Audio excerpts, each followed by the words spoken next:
Halo, selamat pagi, selamat siang, selamat malam. Pada video kali ini, kita akan membahas konsep keseimbangan kimia. Materi ini sangat penting karena menjadi dasar dalam memahami berbagai proses kimia, baik laboratorium maupun di industri. Kita mulai dari pengertian dan ciri-ciri keseimbangan kimia. Kita tahu bahwa reaksi kimia itu ada dua macam. Reaksi yang berlangsung satu arah, atau juga ada reaksi yang berlangsung dua arah.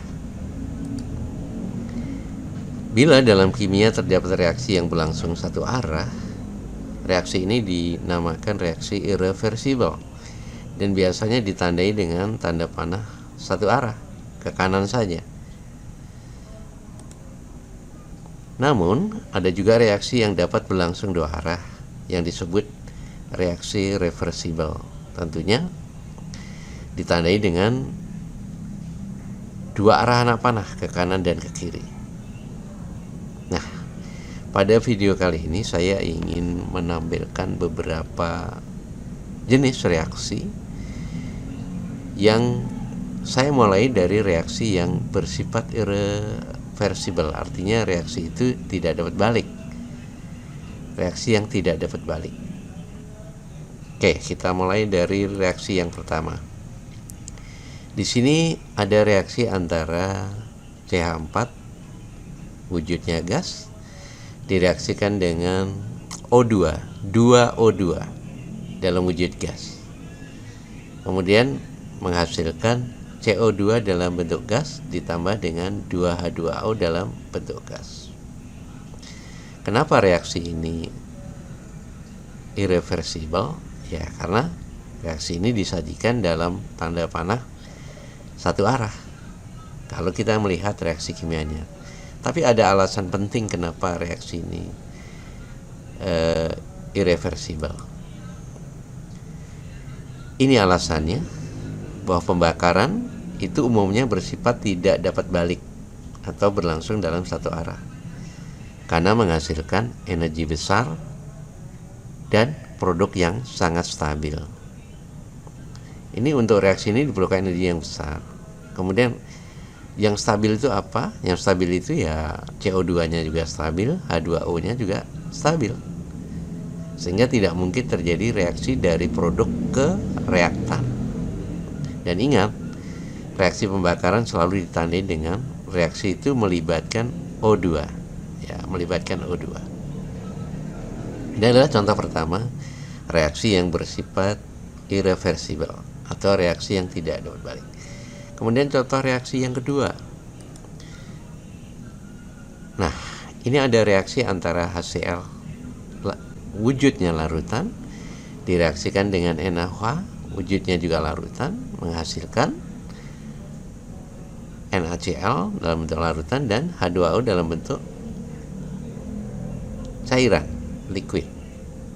Reaksi ini dinamakan reaksi netralisasi karena antara asam kuat dengan basa kuat menghasilkan garam.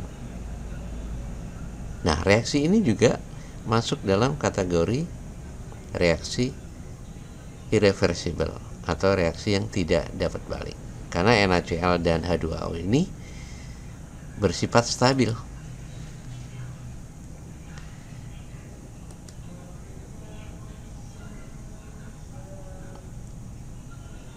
Kemudian contoh yang ketiga, ada perak nitrat direaksikan dengan natrium klorida menghasilkan perak klorida ditambah dengan natrium nitrat. Ini juga reaksi yang bersifat irreversible atau reaksi yang tidak dapat balik karena jika terbentuk endapan yang sukar larut seperti AgCl ini, endapan ini ada bentuk zatnya solid S, reaksi berjalan satu arah. Endapan putih perak klorida sulit larut sehingga reaksi tidak mudah balik. Ini alasan penting kenapa reaksi ini bersifat irreversible.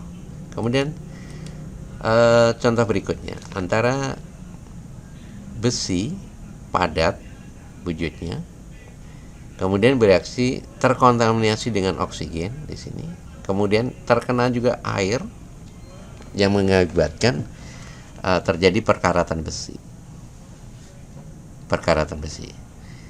Jadi besi itu mengandung air, artinya menjadi kristal hidratnya, bersifat hidrat, mengandung air, atau perkaratan besi. Oksida besi oleh oksigen dan air bersifat tidak dapat balik secara alami. Produk berupa karat, jadi ini adalah peristiwa perkaratan besi ya. Jadi peristiwa perkaratan besi adalah salah satu contoh peristiwa alam yang bersifat irreversibel, tidak dapat balik. Nah, yang berikutnya adalah kalsium karbonat terurai menjadi kalsium oksida ditambah dengan CO2.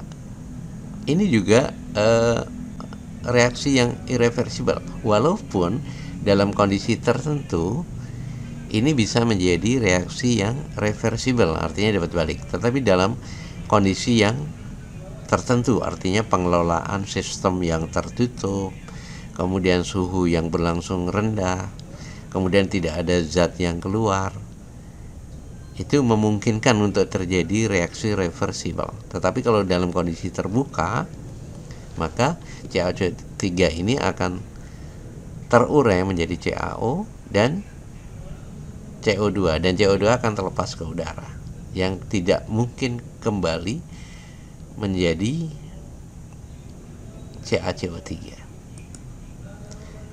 Jadi ini terjadi pada suhu yang tinggi, kalsium karbonat terurai.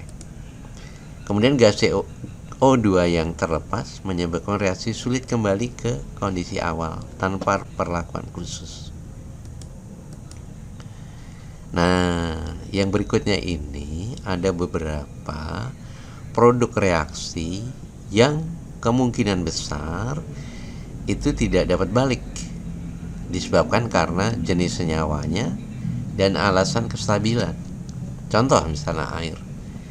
Air selalu dikaitkan dengan senyawa yang stabil. Produk air merupakan senyawa yang stabil. Ini dikarenakan jenis senyawa ini adalah berikatan kovalen. Itu yang pertama. Kemudian yang kedua, alasan kestabilannya itu ikatan antara O dan H kuat dan energinya rendah.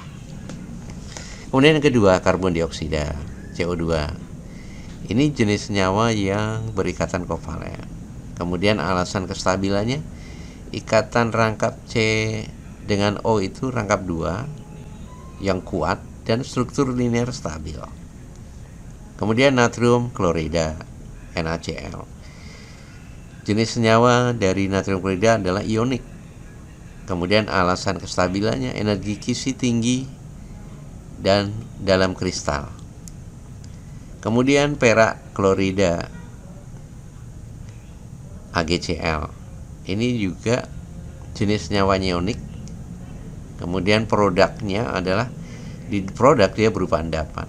Kemudian kelarutannya sangat rendah, maka sulit untuk kembali menjadi pereaksinya lagi. Kemudian ada besi 3 oksida. Jenis senyawa ini adalah oksida logam, dan alasan kestabilannya stabil pada kondisi lingkungan. Kemudian aluminium oksida. Jenis senyawanya adalah oksida logam. Kemudian alasan kestabilannya, lapisan pelindung stabil atau fasi-fasi. Kemudian kalsium karbonat, garam karbonat. Alasan kestabilannya stabil pada suhu kamar. Jadi kalau pada suhu kamar dia sangat stabil. Kemudian amonia, NH3. Ini jenis senyawa kovalen. Kemudian alasan kestabilannya stabil pada kondisi normal. Silikon oksida, ini juga kovalen, kemudian struktur kovalen raksasa yang sangat kuat.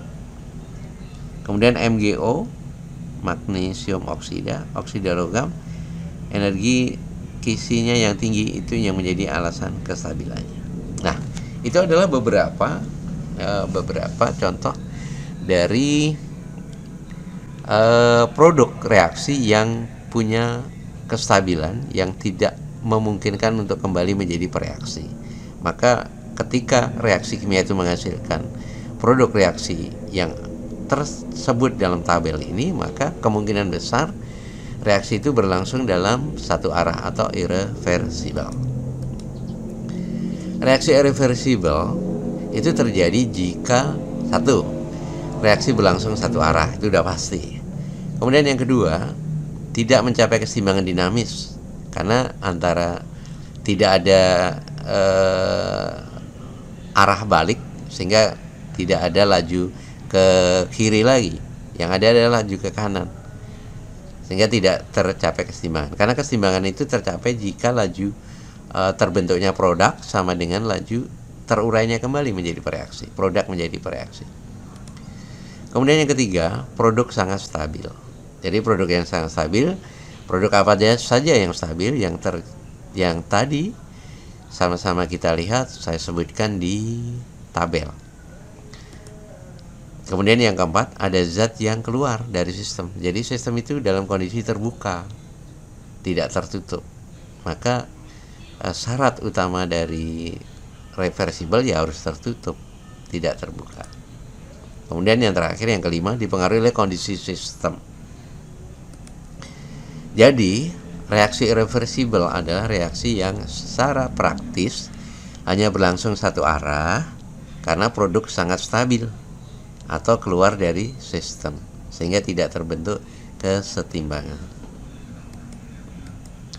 Nah, ini ada beberapa contoh reaksi yang kebalikannya. Kalau tadi irreversible, ini yang reversible. Contohnya N2 gas ditambah dengan 3H2 gas, reversible 2NH3 menghasilkan 2NH3 dalam bentuk gas. Jenis sistem semuanya kita perhatikan di sini. Dalam reaksi reversible semuanya adalah tertutup. Kemudian tekanan yang tinggi, suhu yang tinggi, kemudian faktor yang mempengaruhi. Jadi reversible ini sangat dipengaruhi oleh tekanan dan suhu, kemudian konsentrasi juga. Nah, kemudian bila tekanan atau suhunya dirubah-ubah, maka itu akan mempengaruhi pergeseran. Contohnya misalnya, kalau tekanannya dinaikkan, maka arah reaksi adalah ke produk. Keseimbangan bergeser ke produk. Kemudian bila suhu dinaikkan, maka pergeseran itu menuju pereaksi ke arah kiri. Contohnya ini H2 ditambah I2 menghasilkan 2HI. Bila suhunya dinaikkan, maka keseimbangan ini bergeser ke arah kiri, ke arah pereaksi. Kemudian jika suhunya naik, ini reaksi yang N2O4 gas berubah menjadi 2NO2. Kalau suhunya dinaikkan, maka dia ke kanan. Suhunya dinaikkan, dia ke kanan.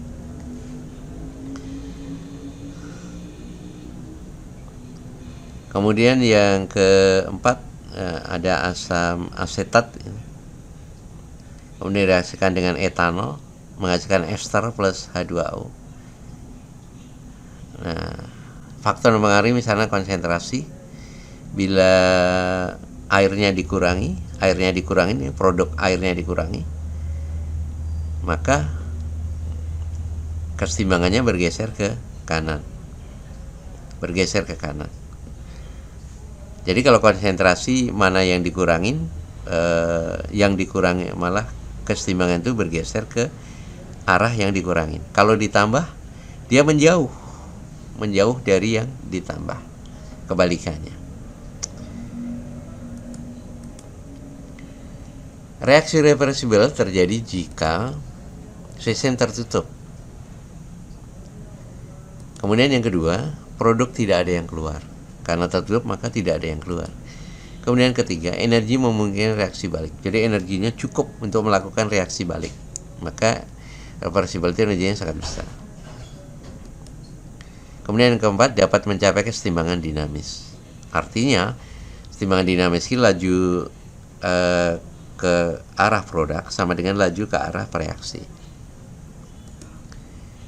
Nah, kalau kalian ingin tahu banyak tentang materi ini, kalian bisa kunjungi link kesetimbangan yang nanti saya cantumkan di kolom deskripsi dari video ini.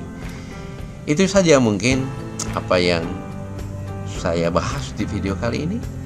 Terima kasih ya telah menonton video ini. Jangan lupa berikan komentar di video ini. Terima kasih. Selamat pagi, selamat siang, dan selamat malam.